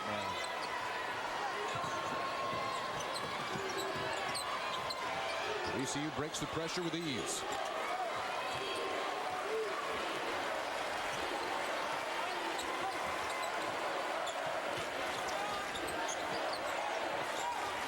Screen was there. Nixon went the other way. Pretty dish for Burgess.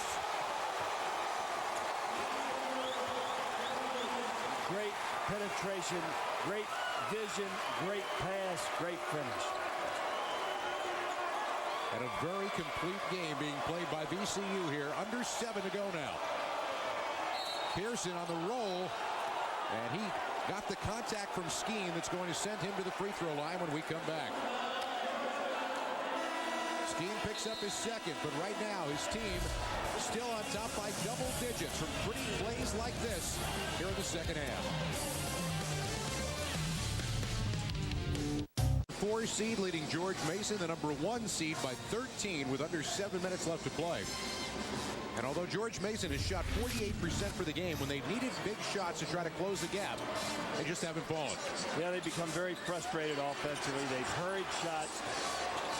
They've taken quick shots, and they missed free throws. You cannot do those things when you're trying to get back in a basketball game. 3 out of 8 from the free throw line. 12 turnovers as well. Certainly not helping matters for them. And Jim Larinaga, winningest coach in this school's history, trying to keep everybody on par right now. Stay on the same beam. There still is plenty of time to come back in this game. But you've got to take the opportunities that are there. Well, that's been the problem, Scott. They have just passed on the opportunities. When they go to the foul line, they got to make them now. They can't afford to miss them. They can't come down and take bad shots or hurried shots. They must still continue to move the basketball. There's plenty of time to score 13, 14 points in the time left. But again, you're getting shots like that, opportunities to close the gap with the clock not running. You've got to take advantage. And Pearson makes 1 out of 2. And they're going to try to speed up the tempo here a little bit with full court pressure, but they've got to make stops at the defensive end. There's a throwaway. That's what they're looking for right there. Now they did the job at the defensive end. They got to come down and do the job at the offensive end.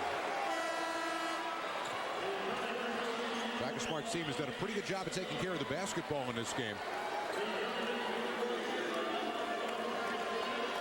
There have been times this season that VCU has had some difficulty versus pressure at late stages of a basketball game. Pearson to the hole. Won't go. Tip in does. Great persistence there. He stayed right with that shot and tipped it in. And Pearson tried to take the dive. Instead, he gets called for the block. His fourth. That's a tough call, but the situation right now is Mason has let VCU know that they're coming after him. They better get ready.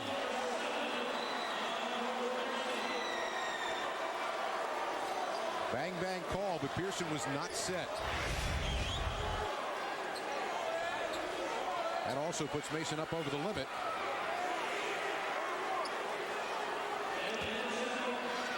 So VCU, a very good free throw shooting team for the season at 72%, but just 7 for 13 today. They shoot the rest of the way as Nixon makes the front end.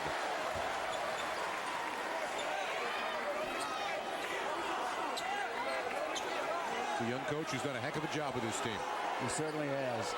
And we're looking at one of the future stars in the coaching business, and he's playing against one of the all-time great stars at the other end. 9 points now for Nixon, and the lead back up to 12.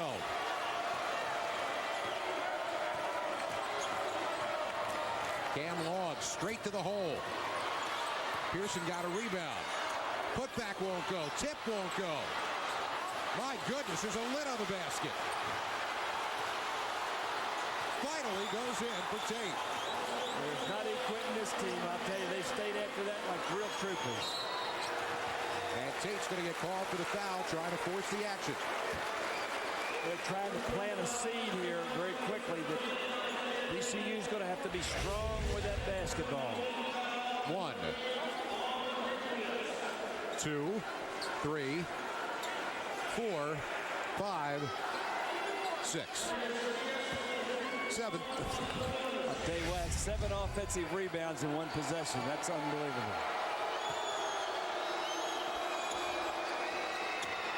And Theus nails the front end of the 1-and-1. A 70% free throw shooter on the year. You talked about it early, Charlie, that could become a factor late in the game. Mason's going to be chasing. VCU is going to have to hit its free throws to hang on here. Absolutely.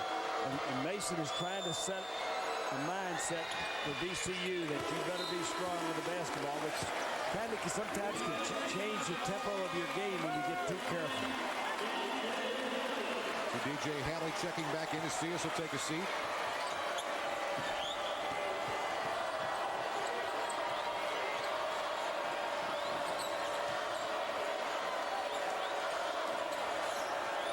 Mason's got a lot of three-point shooters on that perimeter right now.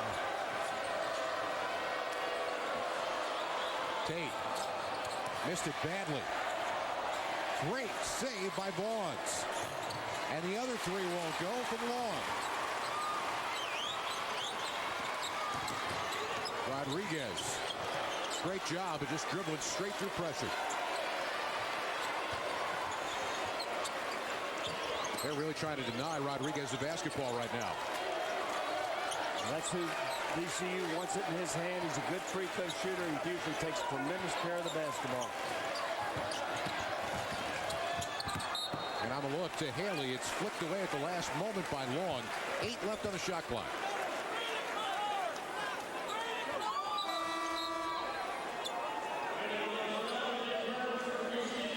Zell will come back in. VCU is going to go smaller right now, too, to try to offset some of that pressure being put on by George Mason. Zell catch and shoot on the inbound, missed it, and Long with the rebound.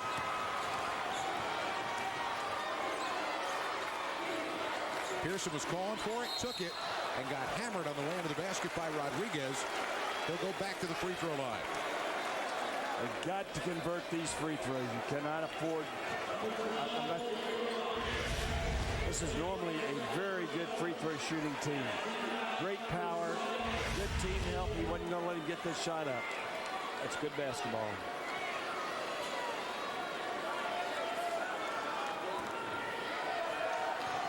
Ryan Pearson, second team All-CAA this year. godson of Lamar Odom of the Lakers. Drilling that first.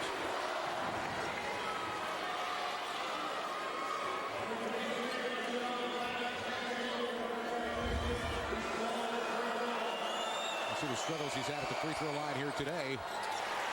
Just 1 out of 2.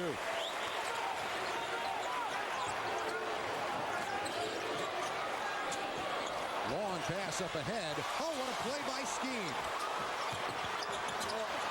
And still they lose the basketball. Long missed on the teardrop. Microwave basketball now. Well, they accomplished everything they wanted at defensive end. They just couldn't convert when they got it back on the offense. Mason has got to convert at the offensive end of the floor. And George Mason calls a timeout. Right now they're running in quicksand. Every shot that they have thrown, VCU hasn't blinked.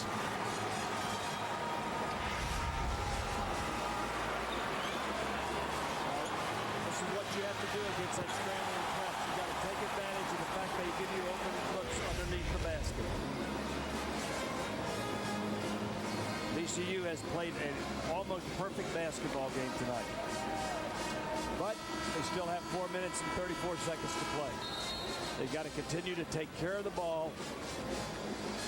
They must limit Mason to 1 shot without giving him 7 offensive rebounds, too. But Mason has got to convert at the offensive end. Jamie Skeen today with 21 points, including 4 3-pointers. He's been on the floor for 32 minutes of this game. Double-figure scorer now in 27 of the 32 games that he's played this year. The only area he hadn't done well is from the free throw line, and normally he's a very good free throw shooter. He's without a question one of the most versatile big men in the nation.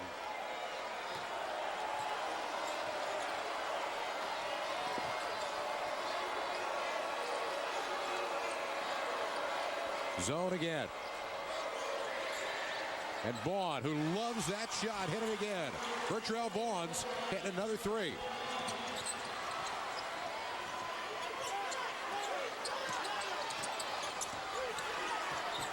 Rodriguez, they thought they had a steal. Instead, they've got a foul, and a very good free throw shooter will go to the line for the 1-and-1.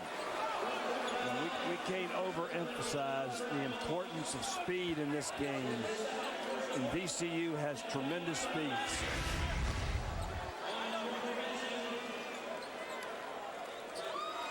It's close. Second foul on Vaughn's.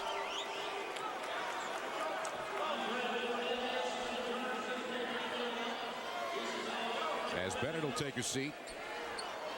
Morrison there is already fouled out of this game if he joined us late. We're talking about this game. There's still 4 minutes left at a 10-point deficit right now. 4 assists on the day for Rodriguez. He's been averaging almost 7 per game over the last 5. We said kind of a sketchy game for him yesterday with 7 turnovers. But the best free throw shooter percentage-wise on his team at just about 84%.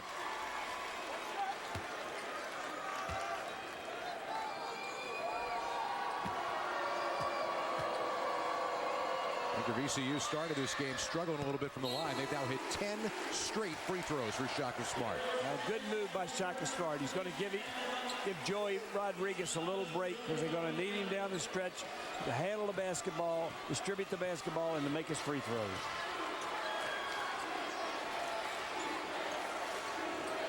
No matter what George Mason has tried to do, they just can't seem to get any kind of momentum going. Cam Long inside, got fouled. Brazil can't believe it, but he is going to get called for the reach-in foul. VCU over the limit, and free throws again coming for George Mason when we come back, as VCU tries to hang on to a 12-point lead late in the second half. This winter in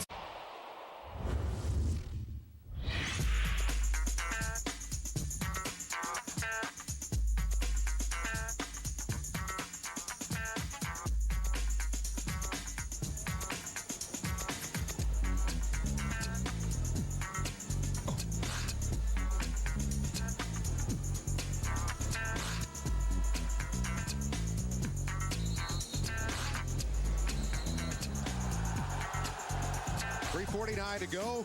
It's been VCU's ball game. The number 4 seed leading the top seed, George Mason, who right now has the longest winning streak in the nation, but that is in severe jeopardy here. The 16-game win streak might well be coming to an end. You look at some of the stats that tell you a lot. Mason has had 16 offensive rebounds, but only come up with 11 second chance points. That's hurt them badly, along with the free throw shooting and other areas. They're only 5 from 12 of 12 from the free throw line.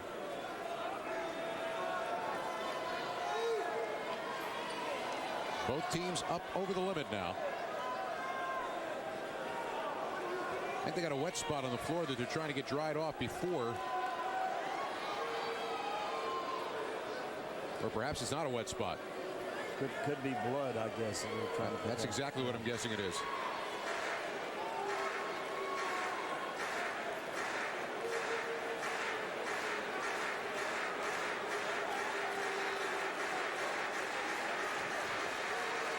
So that's taken care of.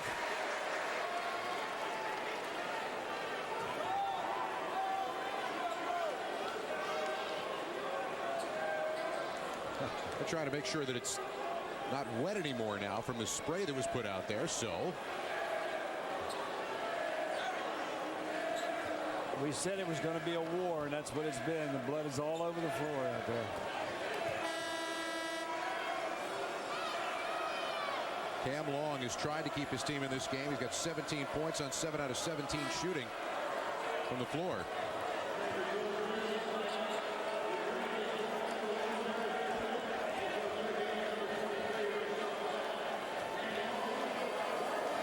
Big free throws, or I should say free throws. It's a 1-and-1.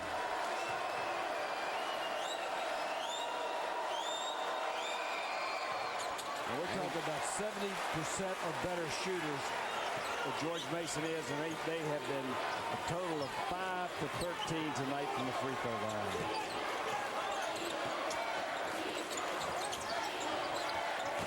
Meantime, VCU, after running out to the lead that they had of 13 points at halftime, taking care of business.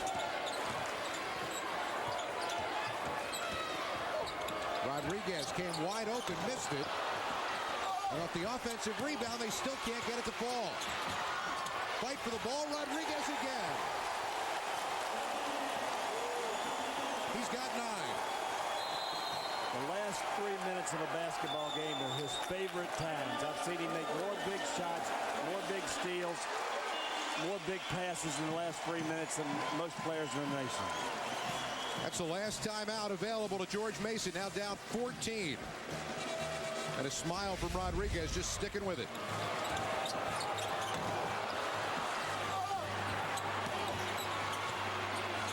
The littlest warrior, that's what he is. They get the impression right now that VCU is feeling it. I tell you, have you ever seen a youngster that seems to enjoy playing more than he does? He just has a great time out there.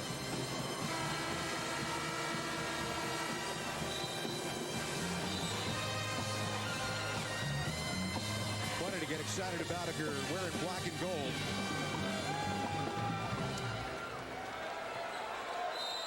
Mason has been playing basketball at such a high level for the last 15, 16 games. They just run into a buzzsaw today. Logs the miss, Theus the rebound, and a timeout because Rodriguez realized he was painted into a corner. They'll have 2 timeouts remaining, but he was just basically trying to save the possession. Don't forget, we are nowhere near done when this is done. We have got another semifinal game coming up. Ostrov, a big second half last night. The number 3 seed taking on the Monarchs of Old Dominion. Another team with an RPI in the 20s coming in. And not coincidentally, the last team to have beaten George Mason this year. That one is coming up next.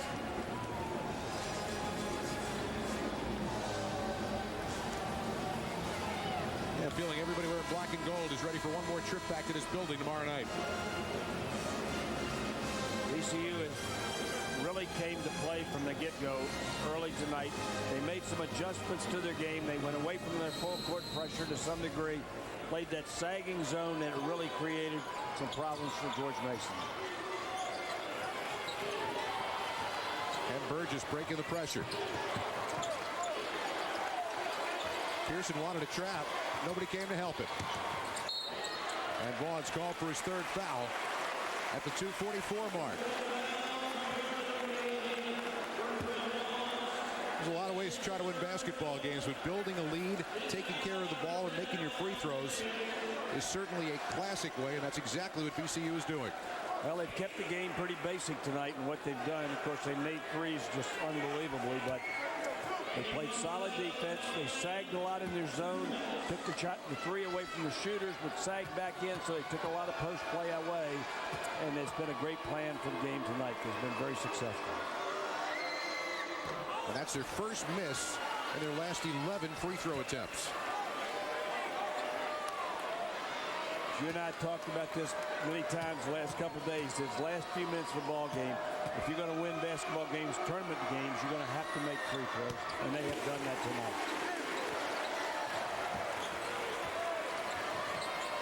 15-point margin. Biggest it's been in the second half. And off another miss. Roselle is fouled again, the fourth foul on Vaughns. 2:33 to go. That sequence was very indicative of that 2-3 zone that they played. They closed out on the three-point shooters when they catch the ball. Everybody else backs off, gets back in and plays team defense. It's been very effective. Without a doubt, that and the three-point shooting are the keys to this game tonight.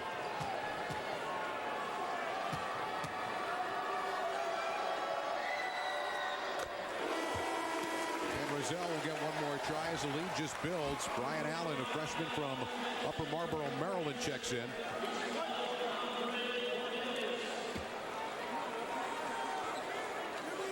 But for VCU, the chance still. They get back to the NCAAs. They were there a couple of years ago.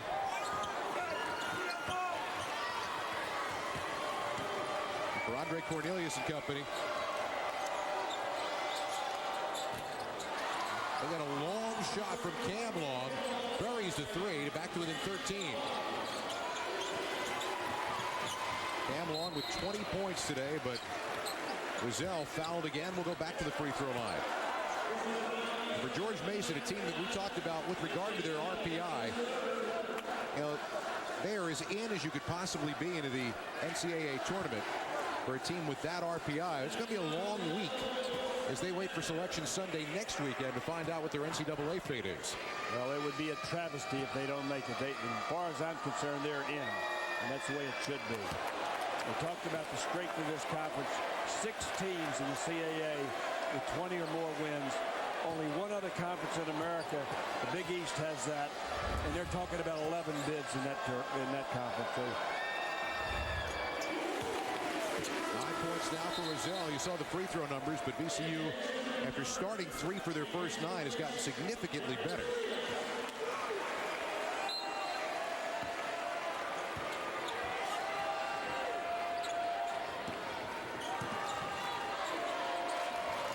George Mason never really able to figure out how to penetrate this team defensively today.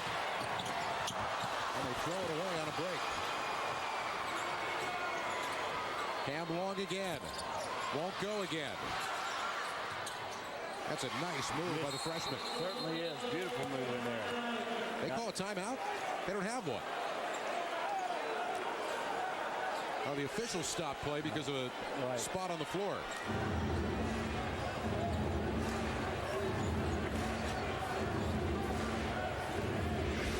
This is great body control by this young freshman. Changes hands, puts it in his left hand, and scores. Excellent basketball play.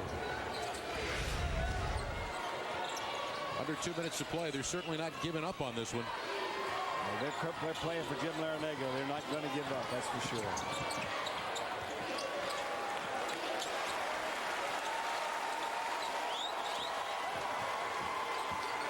They're trying to give up the foul. And finally, there is the foul as Vaughn's fouls out of the ball game.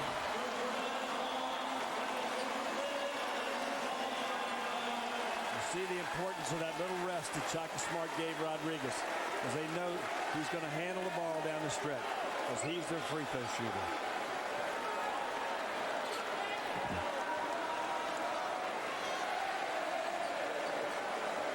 Now you look at this team and you realize that they're going to be playing yet again here tomorrow night with a chance to go to the NCAA tournament on the line. And you've got to think that regardless of who is here, either Old Dominion or Hofstra, momentum-wise, Shaka Smart's team playing basically in their home city is going to be a tough team to beat. Absolutely. They're going to be very tough. And this has been one of their best basketball games in the last few because they had a little bad stretch. But they came out tonight with renewed intensity, and they kept it going the entire ball game at the defensive end. And I think that's what wins ball games, especially at tournament time. They changed their defensive philosophy a little for this game, and it was a winner. Numbers on Joey Rodriguez. Back up to a 14-point game with a little bit more than a minute and a half left. And they lose the ball again. There really is no need to foul at this point, but they foul anyway. Okay, everybody in this building remembers several years ago when they played in the NCAA and beat Duke when Eric Maynard shot at the buzzer. They want to get back and have that opportunity again. The only way to be sure of it is to win the tournament, and that's what they came here to do.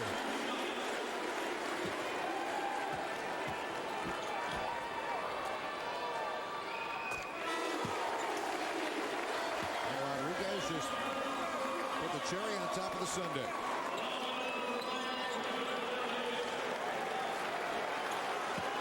Last time in the CAA Finals,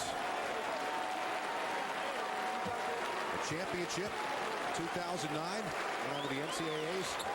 That's bounced by UCLA in that tournament. As for George Mason, as we said, it's going to be a week-long wait until Selection Sunday. And Rozelle hit it. Number just keeps getting bigger and bigger.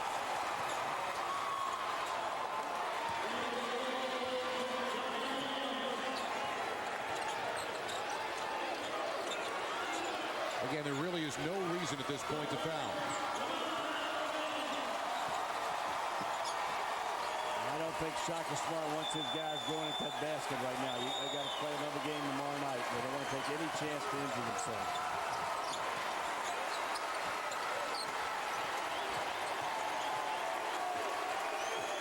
Dribbling the clock away, the fans from VCU cheering the last loss January 8th, 2 months ago today. In a game at Old Dominion for George Mason. The nation's longest winning streak has less than 30 seconds left to go.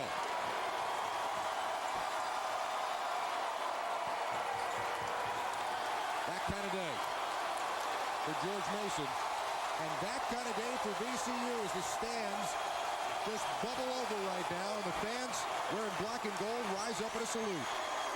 VCU dominates this semifinal matchup.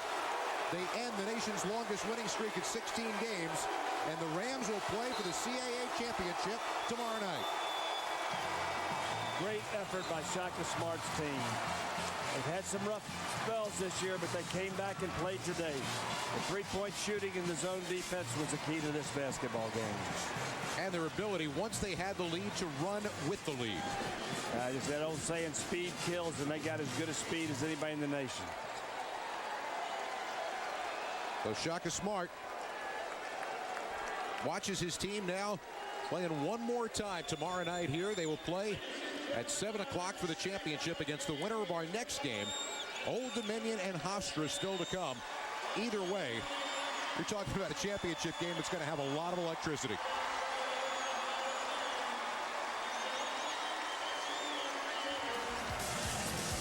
(79-63), a near perfect day for VCU. And the end of the CAA road George Mason.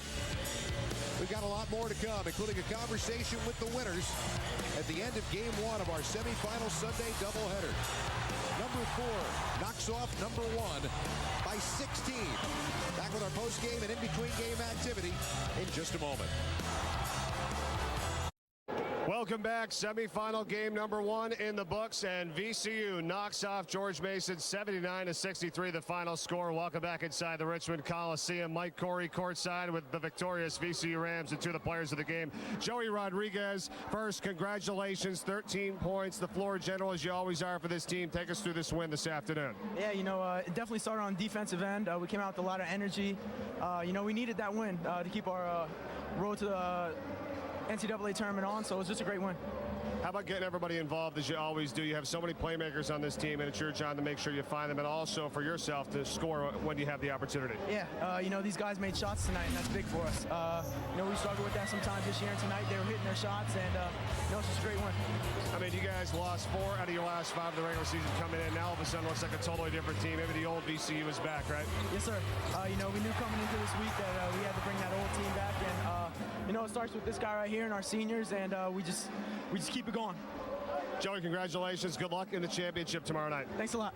All right, you got it. Joey Rodriguez. Now let's bring in Jamie Skeen. All he's done is score 45 points in the last 2 games for VCU and route to the win and off to the title game tomorrow night. Talk to us about what you did again here today. Well, I just tried to dominate in the post, but they was double me in the post, so I had to do most of my work from the outside today. So I was just trying to drive and kick and give my teammates opportunities to make threes. And I also made threes myself because they left me open. So that's what I did. Your game is so dangerous to defend because of that. Not only the inside, but the outside game, like you said. That's got to be so deflating for an opponent when they're like, how do I guard this guy?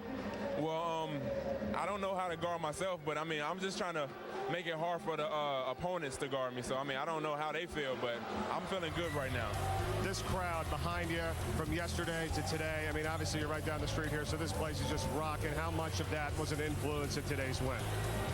It was big because, like I said yesterday, we play our regular games probably like 5 minutes down the road. So, our crowd coming out here helped us out a lot. All right, so you got the winner of Old Dominion, Hofstra. You were just talking to us beforehand. You want to see ODU, right? Yeah, I want to see ODU win this game because we already beat Hofstra, but ODU beat us last. We have beat ODU this year, but they beat us last, and they beat us at our house, so I want them again. Well, you're going to the title game. Congratulations, and good luck tomorrow night. Thank you, sir. You got it. Jamie Skeen for VCU. 45 points, 24 yesterday, 21 today. The Rams upset the Patriots, stopping George Mason's 16-game winning streak. That was the longest in the nation.